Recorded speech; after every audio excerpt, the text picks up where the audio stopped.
जय Hind everyone. Conjunctions हम लोग पढ़ रहे थे। कंजंक्शंस के पहले वीडियो में हम लोगों ने कोऑर्डिनेट कंजंक्शन को देखा था।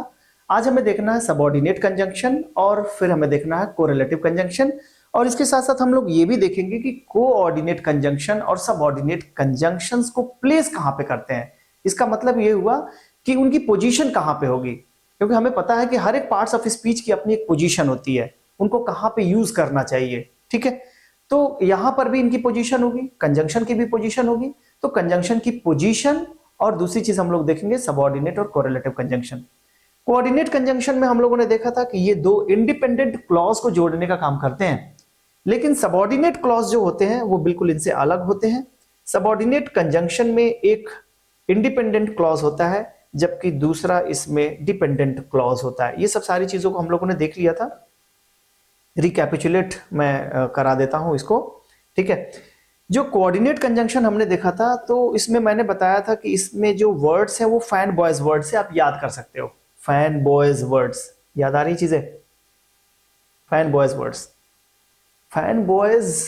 फिर उसको मैंने फैन बॉयज को 4 कैटेगरी में इनको डिवाइड कर दिया था, जिसमें मैंने बताया था कि देखो ये एंड जो है ये कुमुलेटिव कंजंक्शन है। कुमुलेटिव यानी इन एडिशन टू के सेंस में यूज होता है जब दो पॉजिटिव सेंटेंसेस को हमें यूज करना होगा।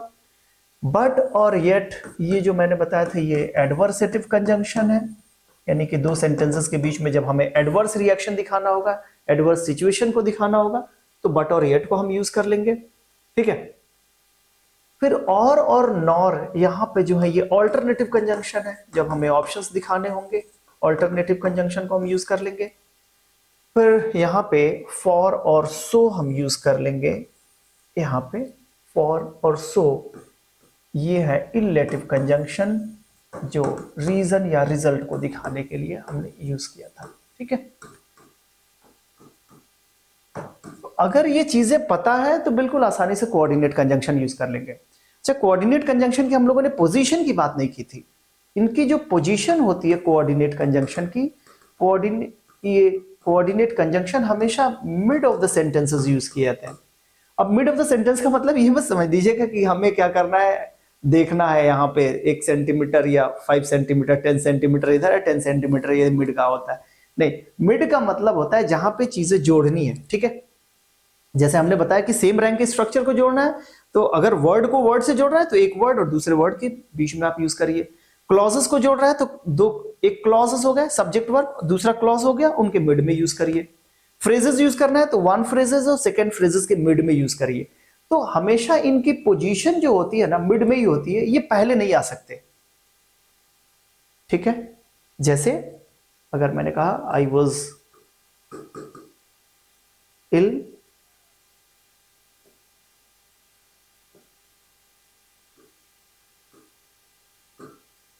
so I did not attend the class।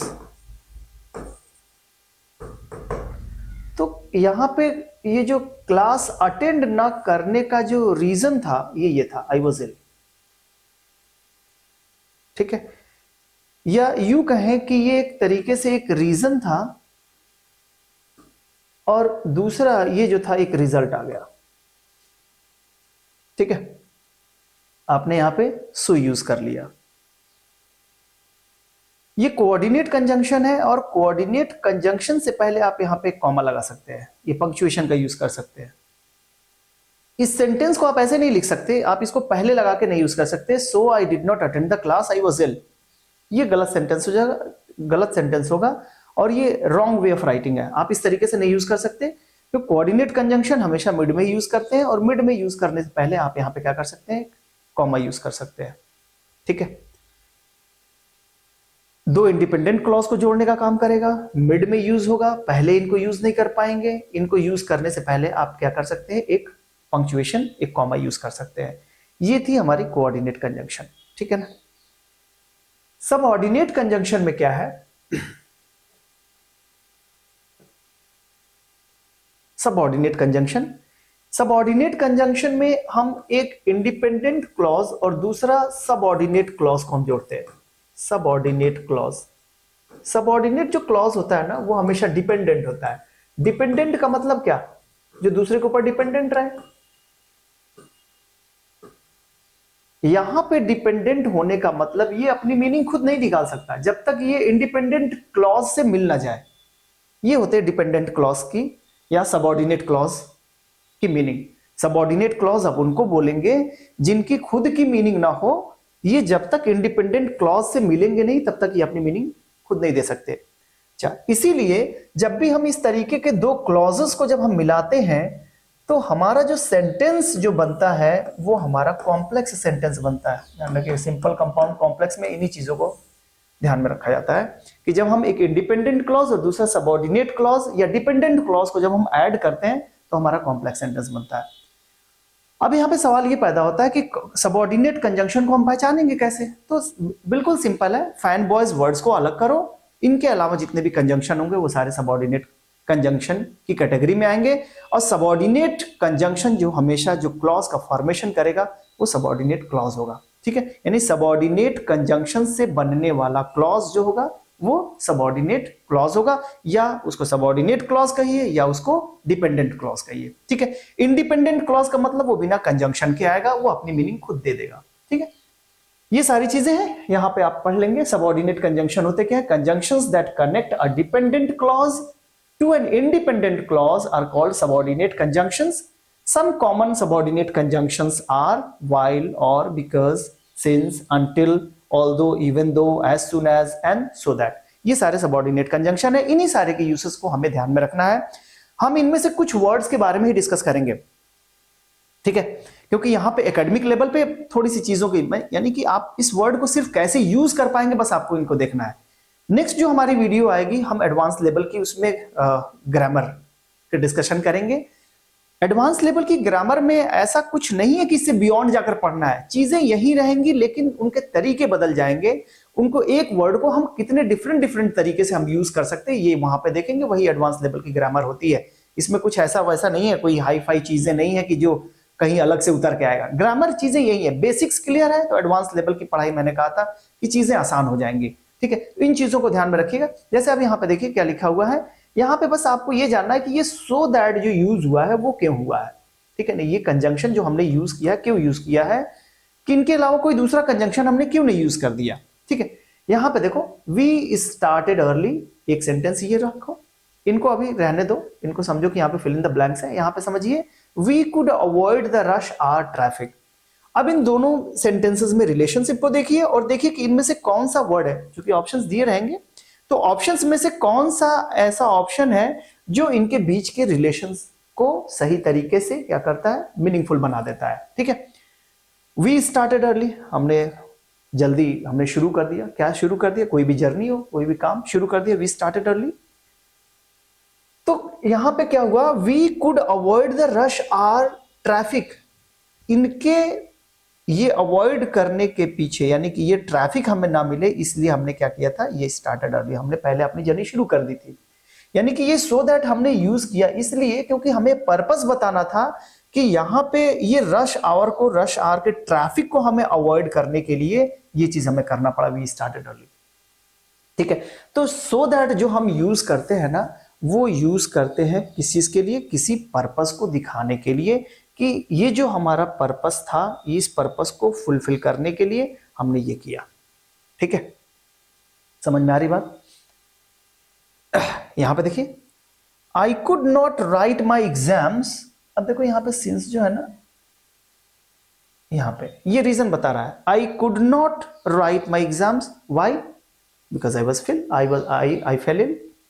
तो यहां पे सिंस का मतलब यहां पे बिकॉज से है।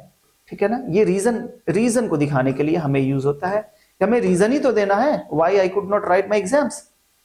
ठीक है, तो इसका रीजन ये है, आई फेल इल। अब हमें जो मैंने बताया कि अभी एडवांस लेवल की जो ग्रामर हम पढ़ते हैं तो उसमें हम यही देखेंगे भाई सिंस भी रीजन को दिखाता है, बिकॉज भी रीजन को दिखाता है।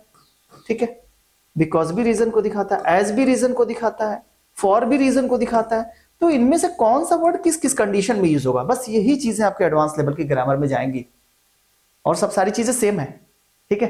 तो यहाँ पे आपको छोटे लेवल पे बस यही देखना है, एकेडमिक लेवल पे, कि हमने सिंस यूज कर दिया, हमने रीजन बता दिया, सो दैट हमने यूज कर दिया, हमने पर्पस बता दिया। ठीक है, अब आगे चलते हैं। आई होप ये चीज समझ में आ रही होंगी आपको। जहां ना समझ में आए वहां पे आप मार्क कर लीजिएगा और उन चीजों को कमेंट बॉक्स में जरूर लिखिएगा। मैं कोशिश करूंगा कि नेक्स्ट वीडियो में उसको और इलेबोरेट करूं। यहां पे देखिए एक सेंटेंस और है, she browsed through the magazine while I got ready। अब यहाँ पे कंजंक्शन हमने यूज किया while। अब while को आपको जानना चाहिए कि भाई while हम क्यों यहाँ पे यूज कर रहे हैं। तो while को हम दो सेंस में यूज कर लेते हैं। एक while जो यूज हम करते हैं ड्यूरिंग द टाइम दैट, किस सेंस में, ड्यूरिंग द टाइम यानी जिस समय कोई काम चल रहा हो उस समय कोई और दूसरा भी काम चल रहा हो। हिंदी में उसको बोलते हैं उस समय जब, यानी उस समय जब मैं तैयार हुआ तो एक काम और भी हो रहा था। She browsed through the magazine, जो लड़की थी वो क्या कर रही थी, मैगजीन्स के थ्रू कुछ सर्च कर रही थी या कुछ पढ़ रही थी। तो दो काम जब पैरेलल हो रहे हो, ठीक है, एक ही टाइम पे हो रहे हो, तो उस कंडीशन में हम व्हाइल का यूज कर लेते हैं उस समय, यानी जिस समय तुम ये कर रहे थे उस समय मैं ये कर रहा था, दोनों काम पैरेलल हो रहे हैं। ठीक है ना। तो जब दो एक्शन पैरेलल हो रहे हो, ठीक है, और उस टाइम को दिखाना हो तो आप क्या यूज कर सकते हैं, while. When two actions happen at the same time, उस कंडीशन के लिए आप यूज कर सकते हैं। या दूसरे जो सेंस में यूज करते हैं हम व्हाइल को, एट द सेम टाइम। अभी मैंने बताया at the same time, same time पे दोनों हो रहे हैं। She browsed through the magazine while I got ready. ठीक है। While I was teaching my son was playing cricket. तो ये दोनों एक्शन एक ही साथ हो रहे हैं, एट द सेम टाइम पे हो रहे हैं। तो एट द सेम टाइम के सेंस में भी आप यूज कर सकते हो व्हाइल को। हिंदी में उसी को बोलते हैं उसी समय जब, या के साथ साथ, इसके साथ साथ ये भी हो रहा था। ठीक है, मैं इधर पढ़ा रहा था, उसके साथ साथ मेरा सन जो है वो फुटबॉल खेल रहा था, क्रिकेट खेल रहा था। ठीक है। तो यहां पे मैं इसलिए बता दिया कि आप इन चीजों को भी ध्यान में रखें। जो हिंदी मीडियम स्टूडेंट होते हैं ना, वो जनरली इन चीजों को समझ नहीं पाते। ड्यूरिंग द टाइम दैट का मतलब क्या है, या एट द सेम टाइम का मतलब क्या है, तो आप उसको सर्च कर सकते हैं। सेम यही चीजें होती हैं। बस आपको ये दिमाग में, अब चूंकि हिंदी से इंग्लिश पढ़ना थोड़ा सा टफ हो जाता है। हिंदी से जब ट्रांसलेट करके आप पढ़ते हैं ना, सोचते हैं कि उसी तरीके से हम क्या करें, इंग्लिश को भी लिख दें। लेकिन इंग्लिश क्या है, एक लैंग्वेज है जिसमें आप सेंस के बेस्ड पे चीजों को क्वाइन करते हैं, सेंटेंसेस को क्वाइन करते हैं। ठीक है। तो आप ये याद रखिएगा बस कि जब दो एक्शन एक समय पर एक ही टाइम पे पैरेलल हो रहे हैं, एक साथ साथ हो रहे हैं, ठीक है, तो उस कंडीशन में आप क्या यूज कर देंगे, व्हाइल का यूज कर देंगे। ठीक है, काफी इलेबोरेट कर दिया इसको। अब ये देखिए कंजंक्शंस जो है, यानी सबऑर्डिनेट जो कंजंक्शन है उनके कई सारे टाइप्स हैं, जिनमें सबसे पहला टाइप है एडवर्ब क्लॉज ऑफ टाइम, यानी कुछ ऐसे कंजंक्शन जो टाइम को दिखाते हैं। इसमें ये सारे वर्ड्स हैं, when, whenever, before, after, till, since, as, while, as soon as. इनमें बस इन्हीं को हम देखेंगे और रेस्ट जितने भी हैं उनको आप खुद देखेंगे, प्रैक्टिस करेंगे। जो नहीं आएगा मुझसे जरूर पूछेंगे आप। ठीक है, क्योंकि बहुत लंबी वीडियो हो जाएगी। और हाँ, लेकिन हम ऐसा नहीं कि बिल्कुल छोड़ देंगे, हम जरूर इनके एडवांस लेवल में हम जरूर इनके सारे वर्ड्स के बारे में बात करेंगे। लेकिन आप इतना जानिए कि जितने भी वर्ड्स हैं वो सारे के सारे टाइम को बताने वाले कंजंक्शन है। ठीक है, यानी कि अगर दो हम क्लॉजेस को, सेंटेंसेस को जोड़ रहे हैं और उसका सेंस टाइम से है, तो इन्हीं सारे कंजंक्शंस में से कोई एक कंजंक्शन यूज होगा। ठीक है, अब यहां पे देखो, we will inform you when we receive the books। अब यहां पे when हम क्यों यूज कर रहे हैं, when इसलिए यूज कर रहे हैं कि when का मतलब होता है the time at which something happens। ठीक है, तो यहां पे when इसलिए यूज कर रहे हैं कि जब, जिस समय पर हम रिसीव करेंगे बुक को, we will inform you, उसी समय, the time at which something happens, what happens when we receive the book। ठीक है, जब ये इंसिडेंट होगा तभी ये काम होगा, will inform you। तो व्हेन आप यूज कर रहे हैं टाइम के सेंस में, और टाइम व्हेन का मतलब क्या होगा, the time at which something happen. यहां पे देखो, I called her as soon as I got to know the result. अब एज सुन एज का मतलब यहां पे क्या है, दोनों तो मतलब टाइम से ही है, टाइम के सेंस में है, लेकिन यहां पे मतलब है एट द मोमेंट, यानी जितना जल्दी पॉसिबल होगा उतना ही जल्दी। ठीक है, I called her at the moment I got to know the result. I got to know the result मतलब जैसे ही मुझे उसके रिजल्ट के बारे में पता चला, आई कॉल्ड हर। ठीक है, बिना समय गवाए, जितना एज अर्ली एज पॉसिबल। तो यहां पे एज सुन एज का ये मतलब है। क्लियर हो रहा है? व्हेन कब यूज करें, एज सुन एज कब यूज करें, तो ये आपके डिपेंड करता है सेंस के ऊपर कि आप किस सेंस में, कौन सा सेंस वहां पे लाना चाहते हैं, और जिस सेंस में आपको यूज करना हो आप वैसे कंजंक्शन को आप यूज कर सकते हैं। ठीक है, क्या आप यहाँ पे व्हेन यूज नहीं कर सकते? I called her when I got to know the result, definitely use कर सकते हैं, लेकिन यहाँ पे चूंकि सेंस चेंज करना था इसलिए हमने दोनों वर्ड को अलग अलग कर दिया। नेक्स्ट, ये जितने भी कंजंक्शन है व्हेन और व्हेनेवर, ये प्लेसेस को दिखाते हैं, यानी प्लेस को अगर दिखाना हो तो आपको इनको यूज करना पड़ेगा। ठीक है, सॉरी यहां पे आपके बुक में व्हेन और व्हेनेवर लिखा हुआ है, इसको गलत करिएगा, इसको यहां पे लिखिएगा वेयर और वेयर एवर। ठीक है, स्पेलिंग एरर हो जाता है, ये आपके बुक में कल हमारे वीडियो में भी हो गया था, कंजंक्शंस के स्पेलिंग जो थी वो गलत हो गई थी, वो छूट गया था, तो इसका मतलब ये नहीं कि बिल्कुल नहीं आता, जहां ब्लंडर है वहां पे तो चीजें माइंड करने वाली चीजें हैं। तो यहां पे वेयर और वेयर एवर हम यूज करेंगे प्लेसेस को दिखाने के लिए। इस सेंटेंस में देखिए, he bought the shirt from a shop where there was a sale. Where का मतलब क्या है? टू द प्लेस, मतलब जहां पे वो सेल लगी थी वहीं से क्या खरीदा वो, ही bought the shirt from the shop,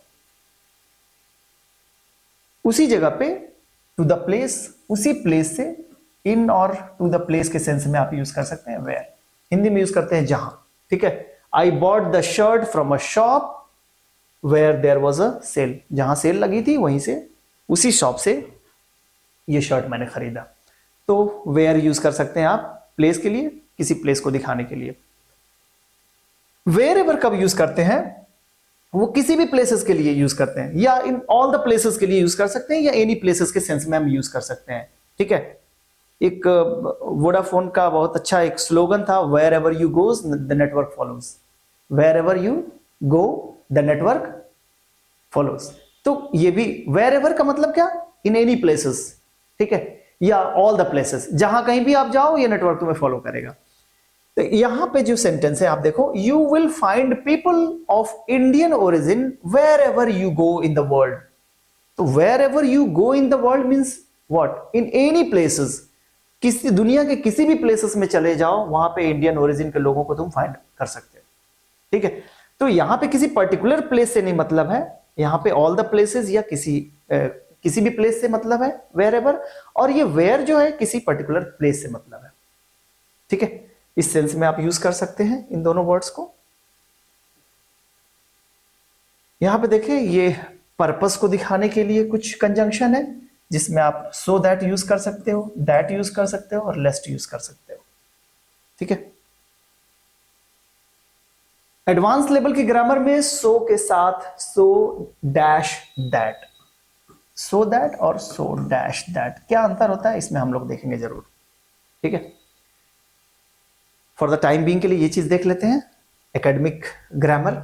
इसमें देखिए लिखा हुआ sentence, she made the travel arrangements early so that they did not face problems later. अब यहां पे सो दैट का मतलब क्या है? सो दैट किसको दिखा रहा है? पर्पस को दिखा रहा है। ठीक है, so that they did not face problems later, या आप कह सकते हैं, हाँ ठीक है दैट्स फाइन, कॉन्सिक्वेंस भी हो सकता है पर्पस, लेकिन बेसिकली यहां पे क्या है, एक पर्पस है। पर्पस क्या? They did not face problems later, वो बाद में प्रॉब्लम फेस ना करें। ठीक है, यही पर्पस था, और उन्होंने क्या किया? She made the travel arrangements early, उन्होंने अपने ट्रेवल अरेंजमेंट्स को पहले कर लिया कि उसका जो रिजल्ट है, उसका पर्पस जो हो कि उनको बाद में कोई डिफिकल्टी, कोई परेशानी फेस ना करनी पड़े। ठीक है, तो सो दैट को आप एज अ रिजल्ट यूज कर सकते हो, पर्पस यूज कर सकते हो। ठीक है ना, कॉन्सिक्वेंसेस को दिखाने के लिए यूज कर सकते हो कि इस तरीके से ना आए इसलिए इसने ऐसा कर लिया। ठीक है, don't get wet in the rain lest, lest का मतलब जो होता है to avoid the risk of, lest don't get wet in rain, एक तरीके की वार्निंग हो गई भाई, don't get wet in rain, बारिश में मत भीगो। क्यों? क्या करने के लिए? To avoid the risk of catch a cold, कहीं तुम्हें सर्दी ना हो जाए, कहीं तुम्हें कोल्ड ना हो जाए, इसलिए क्या करो, don't get wet in the rain. तो आपको जब यहां पे इस सेंस में यूज करना हो, to avoid the risk of, आप लेस्ट का यूज कर सकते हैं। ठीक है, क्लियर है? आगे चलते हैं। एडवर्ब क्लॉज ऑफ कंडीशन, ये दो वर्ड यूज कर सकते हैं, इफ और अनलेस। दोनों वर्ड में थोड़ा सा अंतर है, इफ कब यूज करेंगे और अनलेस कब यूज करेंगे। देखिए, इफ तब यूज करेंगे आप, वन थिंग ओनली हैपन्स और true when another thing happens, मतलब ये तभी होगा जब ये होगा। One thing only happens when another things happen, means you can chat with us, ये तभी पॉसिबल होगा if you have the time, जब ये चीजें होंगी, जब आपके पास टाइम होगी तभी आप ये कर सकते हैं।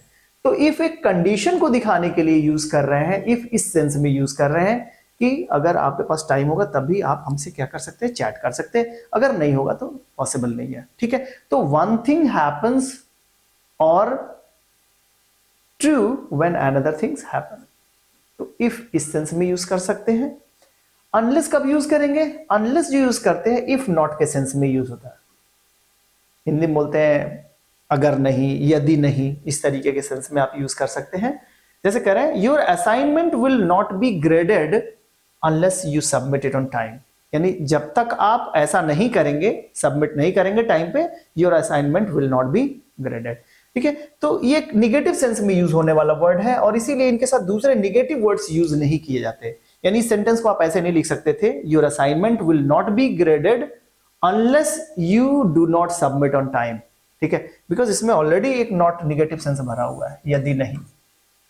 ठीक है, या जब तक नहीं, इस तरीके के हिंदी में सेंस आते हैं, ताकि इफ नॉट याद करो, एक्सेप्ट इफ याद करो, तो ये बेहतर है। क्लियर है कि इफ कब यूज करेंगे और अनलेस कब यूज करेंगे। नेक्स्ट, ये एडवर्ब क्लॉज ऑफ मैनर है, ये दो वर्ड है, एज और एज इफ। ठीक है, हालांकि एज दो भी यूज करते हैं, दो भी यूज करते हैं, तो कॉन्ट्रास्ट में भी इवन दिखा देते हैं हम। तो यहां पे मैनर्स को दिखाने के लिए एज और एज इफ, यहां पे दो वर्ड। अभी हम लोगों ने बात किया ना कि एज हम रीजन को भी दिखाने के लिए यूज करते हैं। ठीक है, एज अभी देखेंगे हम कंपैरिजन को दिखाने के लिए भी यूज करेंगे। तो ये सारे एडवांस लेवल की ग्रामर है। यहां पे आपको बस एज को ऐसे ही पढ़ना है कि ये मैनर को दिखाने के लिए, जब एक चीज तैयार हो जाए तब तो हम दूसरी तरफ बढ़ेंगे ना। तो पहले एकेडमिक वाली चीजें तैयार हो जाए तो फिर हम आगे की चीजें आसानी से तैयार कर सकते हैं। यही चीज मैं बार बार कहता हूं कि एकेडमिक की तैयारी अच्छी करो। एकेडमिक की तैयारी अगर अच्छी हो गई तो फिर उसके बाद से कंपटीशन बिल्कुल आसान है, वही चीजें पूछी जाएंगी। लेकिन एक पहली चीजें, बेसिक कॉन्सेप्ट क्लियर ही नहीं है तो आगे की चीजें तो क्लियर होनी मुश्किल है। तो यहाँ पे देखिए, ये मैनर को कैसे दिखाता है। एज जो यूज करते हैं इन द सेम वे के सेंस में यूज करते हैं। ठीक है ना, you should do as you are told, means you should do as the same way you are told, जैसा तुमने कहा वैसा तुम्हें करना चाहिए। ऐसा नहीं कि तुम कहो कुछ और करो कुछ और। ठीक है, तो यहां पे एज जो हम यूज कर रहे हैं एडवर्ब, ये एडवर्ब क्लॉज मैनर के लिए यूज कर रहे हैं और सेंस है इन द सेम वे के सेंस में यूज करते हैं। ठीक है, कंजंक्शन है, देख सकते हैं एक क्लॉज इधर जुड़ा हुआ है, you are told, and you should do, एक क्लॉज यहां पे जुड़ा हुआ है। एज इफ जो यूज करते हैं, हम यूज करते हैं it is not true that के सेंस में। It is not true that, मतलब ये बाद वाला जो है ना, ये ट्रू नहीं है एग्जैक्टली। ठीक, देखा, she looked at me as if I was a stranger. हालांकि यहाँ पे वर्स नहीं होना चाहिए, बुक में आपके वर्स लिखा है, यहाँ पे वर होना चाहिए। एकेडमिक बुक्स में थोड़ी सी दिक्कत हो जाती है, खासतौर से वो जो फर्स्ट टाइम पब्लिश हुआ हो। ठीक है, तो जैसे जैसे उसके यानी कि ये जो एडिशंस बढ़ते जाते हैं, सेकेंड एडिशन, थर्ड एडिशन, तो उतनी प्रिंटिंग एरर कम होने लगती है। तो हो सकता है ये प्रिंटिंग एरर ही हो, क्योंकि हमें नहीं लगता कि नॉलेज में किसी तरह की कमी होगी। बुक जो भी किताब आप स्कूलों में चलाते हैं, मैंने बताया था कि मॉविन की ये बुक से हम लोग सारे कंटेंट लिया हुआ है। ठीक है, क्लास 7th की मॉविन की बुक है और उसी ये सारे कंटेंट लिए हुए हैं। तो थोड़ी गड़बड़ी है, हो सकता है इसको बाद में वो एसेस करें, उसको रियलाइज करें, उस चीजों को सुधारें। शी लुक्ड एट मी, ठीक है ना, ये तो रियलिटी है, शी लुक्ड एट मी, लेकिन ये रियलिटी नहीं है। I was as if I were a stranger. ऐसा नहीं था कि मैं स्ट्रेंजर था, लेकिन उन्होंने देखा मुझे ऐसे कि जैसे लगा कि मैं स्ट्रेंजर हूं, था नहीं। अगर मैं स्ट्रेंजर होता, अगर उस चीज में रियलिटी होती, तो यहां पे आई वर ना लिखा होता, फिर लिखा होता I was a stranger, I was a stranger. और यहां पे अगर एज इफ लिख दिया, एज इफ ये कंजंक्शन लिख दिया, तो इसका मतलब दैट वाज नॉट ट्रू। तो जब ट्रू नहीं है तो उसको दिखाने के लिए हम क्या करेंगे, यहाँ पे वर यूज कर देंगे। अगर ट्रू होता तो हम क्या करते, आई वॉज ए स्ट्रेंजर, तो फिर हमें एज इफ लगाने की जरूरत ही ना पड़ती। एज इफ का मतलब थोड़ा सा डाउट तो है ही है ना, ठीक है। So she looked at me as if I were a stranger, उन्होंने मुझे ऐसा देखा जैसे मानो कि मैं क्या हूं, एक स्ट्रेंजर हूं, लेकिन मैं था नहीं एग्जैक्टली। नेक्स्ट, कंपैरिजन को दिखाने के लिए एज के साथ एज यूज करिए, दैन यूज करिए। बस इसमें ध्यान ये रखिएगा कि एज जो कंपैरिजन दिखाने के लिए यूज कर रहे हैं, तो यहां पे आप एडजेक्टिव या एडवर्ब जो भी यूज करेंगे वो हमेशा पॉजिटिव डिग्री में ही यूज करेंगे। पॉजिटिव डिग्री में ऐसा क्यों, क्योंकि ऑलरेडी ये कंपैरिजन को दिखा ही रहा है, तो दूसरा हम कंपैरेटिव डिग्री, ये डबल कंपैरिजन जो होता है ना एक साथ, वो दिक्कत कर देगा। तो यहाँ पे कभी भी एडजेक्टिव जो यूज करिए वो हमेशा पॉजिटिव डिग्री में यूज करिए। जैसे देखो यहाँ पे लिखा गया है Sunil is as tall as Rahman. Sunil और रहमान के ये क्वालिटी है, ठीक है। इसमें कंपैरिजन हो रहा है कि कौन ज्यादा टॉल है कौन कम है। तो यहाँ पे एज सिमिलर कंपैरिजन हो रहा है कि दोनों सेम है, जितना वो टॉल है उतना ही रहमान भी टॉल है। तो यहाँ पे एज टॉल, अगर यहाँ पे टॉल की जगह टॉलर आप लिखते तो ये गलत हो जाता है। ये एडिटिंग में क्वेश्चन पूछे जाते हैं क्लास 10th वगैरह में, 12th वगैरह में, इस तरीके की स्पॉटिंग एरर में क्वेश्चन पूछे जाते हैं कॉम्पिटिटिव लेवल पे। तो चीजें यही हैं, ठीक है। बस ये चीजें यहाँ पे बताई नहीं गई कि भाई आपको यहाँ पे पॉजिटिव डिग्री का यूज करना है, और आपको बस बता दिया गया यहाँ पे कि भाई कॉम्पिटिशन में ऐसे पूछा जाता है, अंतर कर दिया गया। Mary is more hard working than Ritu, यहां पे देन नहीं लगा सकते, ठीक है। देन गलत हो जाएगा। देन कंपैरिजन है, देन का मतलब होता है नेक्स्ट, ठीक है ना। देन व्हाट, तो ये नेक्स्ट हो जाता है। यहां पे कंपैरिजन करने के लिए देन आप लगाओगे, ठीक है। और किसमें किसमें कंपैरिजन हो रहा है, मैरी और रितु। कंपैरिजन किस चीज में हो रहा है कि कौन ज्यादा हार्ड वर्किंग है कौन कम है। तो यहां पे Mary is more hard working than Ritu, ठीक है। तो देन और एज का यूज करते हुए आप कंपैरिजन का यूज कर सकते हैं कंपैरिजन करने के लिए। अब देखिए कंसेशन एंड कॉन्ट्रास्ट को दिखाने के लिए आप ये यूज कर सकते हैं। अभी हमने बताया था दो, ऑल्दो, इवन इफ, ठीक है। इनका यूज कर सकते हैं आप कॉन्ट्रास्ट को दिखाने के लिए दो सेंटेंसेस में जब कॉन्ट्रास्ट हो। कॉन्ट्रास्ट का मतलब क्या हुआ कि कॉन्ट्रास्ट का मतलब दोनों सेंटेंसेस में सिमिलैरिटीज नहीं है। कैसे देखेंगे कॉन्ट्रास्ट है कि नहीं है, यहां पे देखो लिखा है you will not find a more generous person than Manish even if you search the whole world. अब यहां पे कॉन्ट्रास्ट कैसे है कि यहां पे इवन इफ का मतलब क्या हुआ, if something is the case और not the result is the same. मतलब ये कर लो भले ही लेकिन रिजल्ट यही रहेगा, ठीक है। You will not find a more generous person than Manish, ये एक तरीके से ये स्टेटमेंट क्या होगा, ये ट्रूथ हो गया कि यही सही है भले ही आप क्या कर लो, you search the whole world. आप अगर होल वर्ल्ड को सर्च करो तो रिजल्ट कुछ इससे अलग होना चाहिए, लेकिन यहां पे रिजल्ट यही होगा। If something is the case और not the result is the same. Result क्या है, यही है, you will not find a more generous person than Manish. Manish से ज्यादा जनरस पर्सन आप कहीं नहीं पा सकते, भले ही आप क्या कर लो पूरे वर्ल्ड में इसको सर्च कर लो, ठीक है। उसके जितना जनरस पर्सन आप नहीं ढूंढ सकते। तो इवन इफ कॉन्ट्रास्ट हुआ कि नहीं हुआ, भाई पूरे दुनिया में उससे बेहतर तो मिलना चाहिए ना अगर आप सर्च कर रहे हैं तो, लेकिन पूरी दुनिया में सर्च कर लो फिर भी नहीं मिलेगा, ठीक है। तो एक तरीके से कॉन्ट्रास्ट हो गया। तो कॉन्ट्रास्ट को दिखाने के लिए आप इवन इफ का यूज कर सकते हो, ठीक है। ऑल्दो कब यूज करते हैं, ऑल्दो इस सेंस में यूज करते हैं, despite the fact that, despite the fact that it was late, ये फैक्ट है, ठीक है ना। लेकिन despite the fact that it was late, अगर लेट हुआ तो क्या होना चाहिए था, I stayed up to finish my homework और I should go to my home. Late हो गया तो लेट होने पर आदमी क्या करता है, अपने वर्क स्टेशन को छोड़ देता है, ठीक है ना। लेकिन ये फैक्ट है, ये फैक्ट होने के बावजूद कि मैं लेट था, लेकिन मैंने क्या किया, I stayed up to finish my homework, ठीक है। तो ये देख सकते हैं कि दो सेंटेंसेस में जब कॉन्ट्रास्ट है तो हम किस तरीके के कंजंक्शन की यूज कर रहे हैं, ऐसे कंजंक्शन को यूज कर रहे हैं जो कॉन्ट्रास्ट को दिखाए, ठीक है।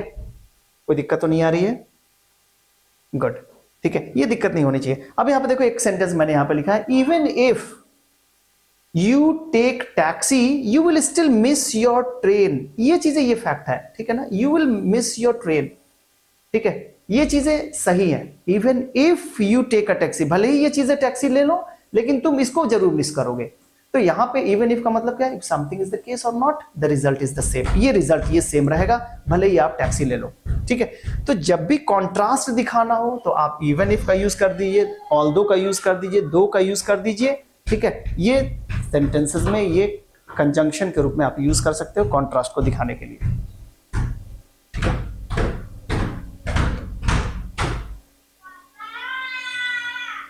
एडवर्ब क्लॉज ऑफ कॉज और रीजन, कॉज और रीजन को दिखाने के लिए आप यूज कर सकते हो बिकॉज, सिंस, एज, तीनों एक ही तरीके से यूज होते हैं, ठीक है। आप बिकॉज यूज करिए, सिंस यूज करिए, एज यूज करिए, ठीक है। सिंस ही इज अनवेल या बिकॉज ही इज अनवेल या as he is unwell he can not meet you now. लेकिन मैंने बताया कि ये हम लोग ये एडवांस लेवल की ग्रामर में ये देखेंगे कब हम बिकॉज यूज करेंगे, कब एज यूज करेंगे। बस ये जानो कि यहां पे हम यूज कर रहे हैं he reached home late, why, हालांकि बिकॉज ऑफ प्रेपोजिशन है, ये गलत दिया हुआ है, बिकॉज ऑफ प्रेपोजिशन है, ठीक है ना। यहां पे कंजंक्शन जब हम यूज करेंगे सिर्फ बिकॉज यूज करेंगे, बिकॉज ऑफ यूज करेंगे तो ये प्रेपोजिशन हो जाएगा, ठीक है। He reached home late because there was traffic, ठीक है। इस तरीके से हम सेंटेंस यूज कर सकते हैं कंजंक्शन में। यहाँ पे सिंस ये भी रीजन को दिखाएगा, बिकॉज या सिंस या as he is unwell he can not meet you now, ठीक है। ये रीजन है कि वो अनवेल है इसलिए आपसे मिल नहीं सकता। रिजल्ट और कॉन्सिक्वेंस को दिखाने वाले कौन कौन से कंजंक्शन है, यहाँ पे सो दैट और सच दैट का यूज कर सकते हैं। It rained so heavily that we had to postpone our trip। देखो यहाँ पे so that जब हम यूज करते हैं ना तो चूंकि ये जो होता है ये इंटेंसिफायर है, इंटेंसिफाई करता है, यानी किसी चीज को और ज्यादा बढ़ा देता है। जैसे हम कह सकते हैं कि इट रेन्ड हैविली, ठीक है, ये एडवर्ब हो गया, रेंड को मॉडिफाई कर रहा है, एडवर्ब हो गया, लेकिन इसको इंटेंसिफाई कर रहा है। इट रेन्ड सो हैविली, सो का मतलब वेरी से है, लेकिन ध्यान रखिएगा यहाँ पे वेरी के साथ दैट नहीं लगा सकते, सो के साथ ही दैट लगाएंगे, ठीक है। ये गलत स्ट्रक्चर हो जाएगा। इट रेन्ड सो हैविली, सो क्या किया, इंटेंसिफाई कर दिया। तो जब भी सो आप लगाओगे तो यहाँ पे क्या आपको यूज करना पड़ेगा, एडजेक्टिव या एडवर्ब यूज करना पड़ेगा, ठीक है। लेकिन जब भी सच के साथ आप यूज करेंगे तो यहाँ पे नाउन या नाउन फ्रेज को यूज कर सकते हैं, ठीक है। इट रेन्ड सो हैविली, फिर इसका रिजल्ट क्या हो रहा है, इसका कॉन्सिक्वेंस क्या हो रहा है, we had to postpone our trip. उसी तरह से it was such a hot day, देखो एक फ्रेज का यूज किया यहां पे, कोई it was such a hot day, एक नाउन फ्रेज का आपने यूज किया, नाउन फ्रेज। यहां पे आप ये नहीं लिख सकते थे it was so hard day, नहीं, यहां पे गलत हो जाएगा क्योंकि नाउन फ्रेज है, यहां पे सच ही लगाना पड़ेगा इसको इंटेंसिफाई करने के लिए, यहां पे सो गलत हो जाएगा। It was such a hot day that we could not step out of the house। तो so that और such that जो यूज कर सकते हैं, दोनों एक ही तरीके से डिफरेंट कॉन्टेक्स्ट में आप यूज कर रहे हैं। आप देख रहे हैं so के साथ आप एडजेक्टिव एडवर्ब को यहाँ पे यूज कर रहे हैं और यहाँ पे सच के साथ आप एक नाउन या नाउन फ्रेज को यूज कर रहे हैं। दोनों का काम इंटेंसिफाई करने का है और दोनों का काम क्या है, रिजल्ट या कॉन्सिक्वेंस को दिखाना। एक तरफ क्या दिखा रहा है, it was such a hot day, तो इसका रिजल्ट क्या आया, कॉन्सिक्वेंस क्या हुआ, we could not step out of the house, हमने बाहर घर के कदम ही नहीं रखा, क्यों, it was such a hot day, ठीक है। यहां पे क्या कर रहे हैं, we had to postpone our trip, क्यों पोस्टपोन करना पड़ा, ये तो एंड रिजल्ट हो गया। यहां पे दिया हुआ है इट रेन्ड सो हैविली, ठीक है। तो इस तरीके से आप एडवर्ब क्लॉज ऑफ रिजल्ट या कॉन्सिक्वेंस के लिए सो दैट या सच दैट का यूज कर सकते हैं, ठीक है। किस कंडीशन में यूज करना है, आप देखो दोनों सेंटेंस को पढ़ो, दोनों सेंटेंस के बीच में रिलेशनशिप को देखो। अगर यहाँ पे कॉन्सिक्वेंस या रिजल्ट का सेंस आ रहा है कि भाई एक जो सेंटेंस है वो रीजन है और दूसरा उसका रिजल्ट है, ठीक है, तो आप यूज कर सकते हैं सो दैट या सच दैट का। अब इनके पास से आएगा कोरिलेटिव कंजंक्शन। कोरिलेटिव कंजंक्शंस क्या होते हैं, कोरिलेटिव कंजंक्शंस ऐसे कंजंक्शंस जो हमेशा पेयर में यूज किए जाते हैं और पेयर में यूज करने पर यह चीज हमेशा ध्यान रखा जाता है कि वन पार्ट्स ऑफ, यानी कि सबसे जो कॉमन जो पेयर ऑफ कंजंक्शन है वो ईदर और, neither nor, not only but also, यहां पे लिखा हुआ है, ठीक है। नीदर नॉर, ईदर और, not only but also, although के साथ आप एट यूज करो, नो सूनर के साथ आप दैन का यूज करो, हार्डली स्कैसली के साथ आप यूज कर सकते हो व्हेन का, ठीक है। वेदर के साथ आप और का यूज कर सकते हो। तो ये ऐसे कंजंक्शन होते हैं जो हमेशा पेयर में यूज किए जाते हैं, ठीक है। और पेयर में जब भी यूज करेंगे आप, तो हमेशा ये याद रखेंगे कि इनके बाद से जो स्ट्रक्चर आता है उनके बाद भी, नॉर के बाद भी वही होना चाहिए। ईदर के बाद जो पार्ट्स ऑफ स्पीच आ रहा है वही पार्ट्स ऑफ स्पीच और के बाद भी होना चाहिए। जैसे यहाँ पे कुछ एग्जांपल्स में देख सकते हैं, you can pay either by cheque और बाय क्रेडिट कार्ड, ठीक है। देख रहे हैं दोनों ईदर के बाद से आप एक नाउन को यूज कर रहे हैं और के बाद से एक नाउन को यूज कर रहे हैं, ठीक है। यहां पे देख सकते हैं, the company deals in both hardware and software, ठीक है। The company deals in both hardware and software. I will eat either carrots और पीस। अगर इस सेंटेंस को हम थोड़ा सा स्ट्रक्चर चेंज कर दें, ठीक है, मैं ऐसे यूज करूं, I will either eat carrots और पीस फॉर डिनर। अब ये सेंटेंस का स्ट्रक्चर गलत हो गया, सेंटेंस गलत हो गया। मैंने क्या बताया कि इनके बाद से अगर नाउन आया हुआ है तो यहां पर भी नाउन को यूज करना पड़ेगा। यहां पे आपने क्या किया, आई विल ईदर ईट, यहां पे वर्ब को लिखा और यहां पे और के बाद से एक नाउन को लिख दिया। अब ये सेंटेंस का स्ट्रक्चर गलत हो गया, ठीक है। तो कोरिलेटिव कंजंक्शन में इन्हीं चीजों को बस ध्यान में रखना है और देखना है कि उनके साथ पेयर सही से आए, ठीक है ना। जैसे ऑल्दो और दो के साथ यट ही आना है, हार्डली स्कैसली के साथ व्हेन ही आना है, ठीक है। तो ये चीज गलत नहीं होना चाहिए। हाँ, अगर इनके साथ पेयर गलत किया तो सेंटेंस आपका क्या होगा, गलत हो जाएगा, ठीक है। आई होप कि ये चीजें आपको समझ में आ रही होंगी, ठीक है। दो सेंटेंसेस और भी, उनको भी देख लेते हैं।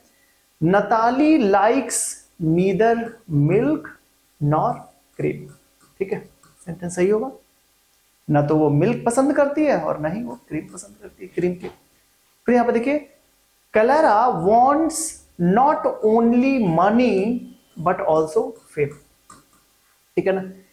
ध्यान रखिएगा इन चीजों का। आप ऐसे नहीं लिख सकते Clara not only wants money, यानी कि इसको आप यहां पे कर दें और इसको यहां पे कर दें तो बस ये सेंटेंस गलत हो जाएगा, क्योंकि इसका स्ट्रक्चर गलत है जो कि रूल्स के अगेंस्ट है। ये चीजें आप नहीं कर सकते, ठीक है। तो आई होप ये चीजें आपको समझ में आ गई होंगी। कुछ चीजों को बस ध्यान रखिएगा कि कोरिलेटिव कंजंक्शंस जब कभी भी आप यूज करें तो उनको पेयर में यूज करें। पेयर में यूज करने पर हमेशा स्ट्रक्चर्स को ध्यान रखिए कि एक पेयर के साथ जो भी पार्ट्स ऑफ स्पीच आगे लिख रहे हैं, दूसरे पेयर के साथ दूसरा parts of speech, same parts of speech होना चाहिए, ठीक है। एक तो ये चीज हो गई। सबऑर्डिनेट कंजंक्शंस, मैंने बताया सबऑर्डिनेट कंजंक्शंस ये एक इंडिपेंडेंट और दूसरा डिपेंडेंट क्लॉज को जोड़ता है। ऐसे सेंटेंस जो होते हैं कॉम्प्लेक्स सेंटेंसेस का फॉर्मेशन करते हैं। सबऑर्डिनेट कंजंक्शंस की जो पोजीशन होती है वो पहले और मिड में दोनों जगह आ सकती है, लेकिन जो कोऑर्डिनेट कंजंक्शन है वो हमेशा मिड में ही रहेगा, पहले नहीं आ सकता। तो ये सब सारी चीजें थी हमारी कंजंक्शंस के बारे में। आई होप ये चीजें आपको पसंद आ रही होंगी। आप इंजॉय करिए अपनी लर्निंग को। कोई भी डाउट है कमेंट बॉक्स में जरूर लिखिए, और इनके बाद से हम कंजंक्शंस की एक एडवांस लेवल पे हम लोग डिस्कस करेंगे कि एडवांस लेवल पे इन्हीं सारे वर्ड्स को हम कैसे यूज करते हैं। Thank you so much.